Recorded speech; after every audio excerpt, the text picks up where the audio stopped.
Hi fam! Welcome back sa ating channel, and again, this is Miss A, your classy beauty savvy, and today we will color our hair DIY. So ngayon, meron ako mga DIY videos noon on how to color your hair using the Hortaleza products. I'll be linking it up there, pero hindi na siya super updated, but yes, I've done this in the past, pero ito ay isang bubble hair color or ganon, foamy type siya.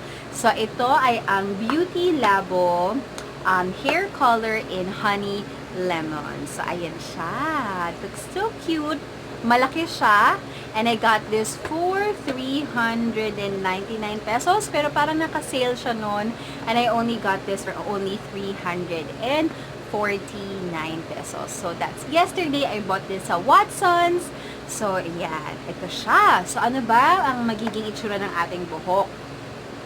I haven't tried this before, pero ito ay, yeah, it's a kit. It's a hair coloring treatment. And if you can see here, parang umabot na ng 2 inches ang haba ng itim ng ating buhok, yung roots niya from the previous hair color that we have done. And we're going to do this kasi may event tayong gagamitin or a-attendan on Monday. It's our Teacher's Day event because it's Teacher's Month. So, we have to look presentable for that event. So, ayan. We will just do this kasi it's very, very, friendly. Budget-friendly lang to.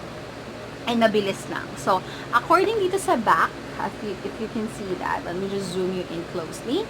Ayan. So, meron tayo dito ng mga possible na magiging transformation ng buhok ninyo. So, if my hair looks like this right now, or this, it should look like this by the end of this treatment.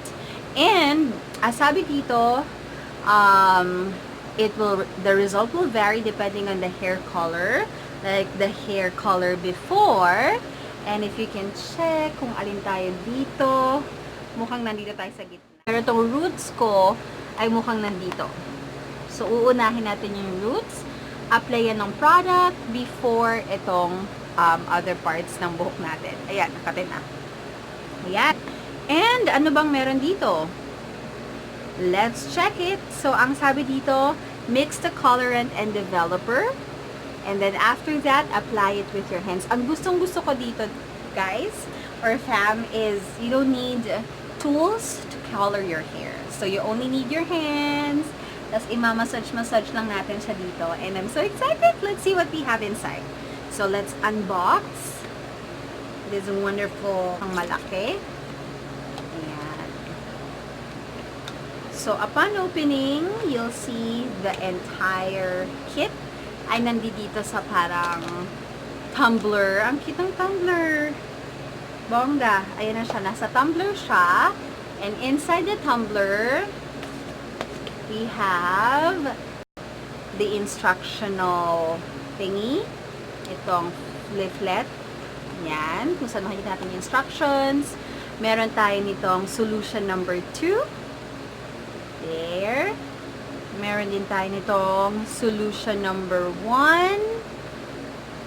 And then, meron tayo nitong, wait lang ha. Meron tayo nitong, I don't know, hindi ko siya mabasa. It's all in Japanese kasi. Where it looks like that. It's the after color treatment. It's the after color treatment. And we have this one. It doesn't say anything in English. Japanese siya lahat. Pero let's see what this one is. Oh, it's the gloves. So we have our gloves over here. So, nagsuot lang tayo ng something na pwedeng madumihan just in case na hindi to mag-work. So, let me just zoom you out. And let us, zoom out. Okay, so, para makita ninyo. Let us check the instructions. So, we have to, okay, first, pour the entire amount of colorant and developer in the mixing shaker. Oh, this is the mixing shaker. And yeah, So, ito yung colorant. If I'm not mistaken. This is the colorant. And this is the developer. Ayan, silang dalawa. Okay, let me just do that off cam. Okay, let's pour this. This is the colorant. And then,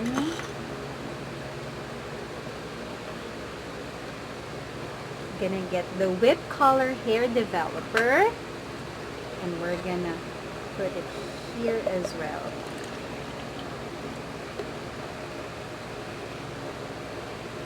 And then after that, you will cover the lid closely. Tapos isi-shake down natin to ng 30 times. 1, 2, 3, 4, 5, 6, 7, 8, 9, 10, 11, 12.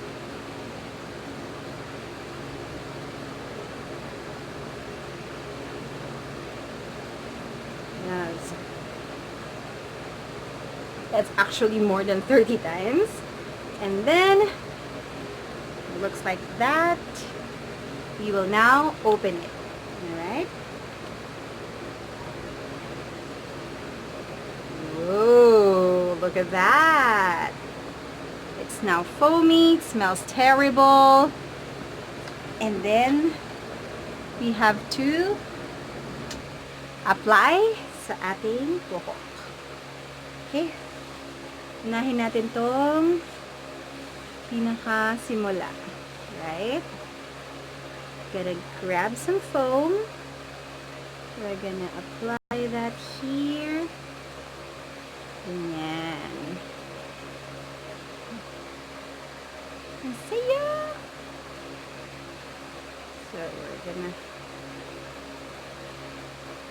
apply that all over the hair and the roots. Kasi yung roots natin yung pinaka maitim. You'll have 10 minutes to apply this all over your hair.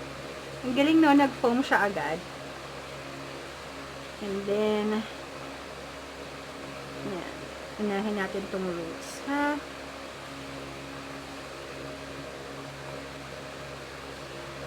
Inuna ko yung nasa cap. Para bongga.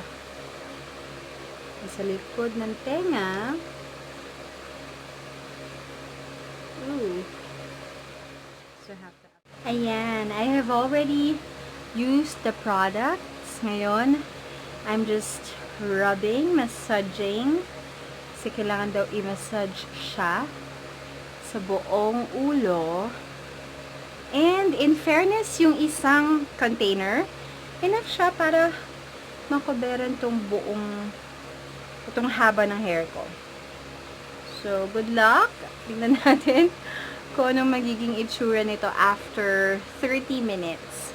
So, we have to leave this on for 30 minutes and wish me luck. Sana may mangyari dahil kung wala, it's just a waste of money. We'll let you know, guys. So, ayan, mukha tayong ajuma today. Right now, look like an ajuma, but yeah, I'll see you.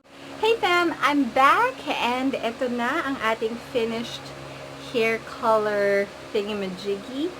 And if you can see, may nakulay naman niya kahit pa paano yung roots natin, pero not entirely. Ganyan. So, naglighten lang yung roots natin, but you can still see na meron silang difference. Ito, parang pa-fade siyang pa-ganyan. And, hindi talaga niya totally na-cover yung ating, that's my pamangkin, yung ating dark roots. So, merong difference sa color ng ating hair, but not really so much like what you can achieve sa salon. Very minimal lang ang kanyang mabibigay na color payoff. So, I can suggest, especially ito, nilagay ko na to pala, by the way, this is our after color treatment. It smells so good.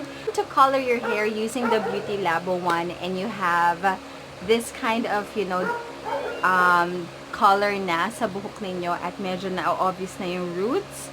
this hair color will not really work well for you.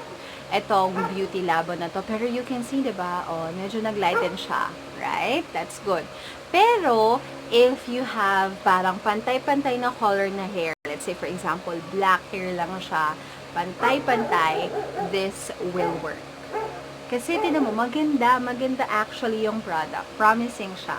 It's just that hindi lang talaga kasi pantay-pantay na to begin with yung color ng buhok ko. That's why it wasn't able to, you know, show more and do justice. So, ayan. I can only recommend this if you have really parang solid hair color na to begin with. Wala ka talaga nitong mga roots na ganito. Pero if you have this kind of hair situation, you can just have your hair retouched sa salon. Ayun! So, thank you so much guys for watching this video and for knowing what my thoughts on this Beautylabo hair treatment, color treatment. And yes, if you want me to do new reviews like this, do let me know. And I can't wait to see you again on my next video. Thank you for watching! Bye!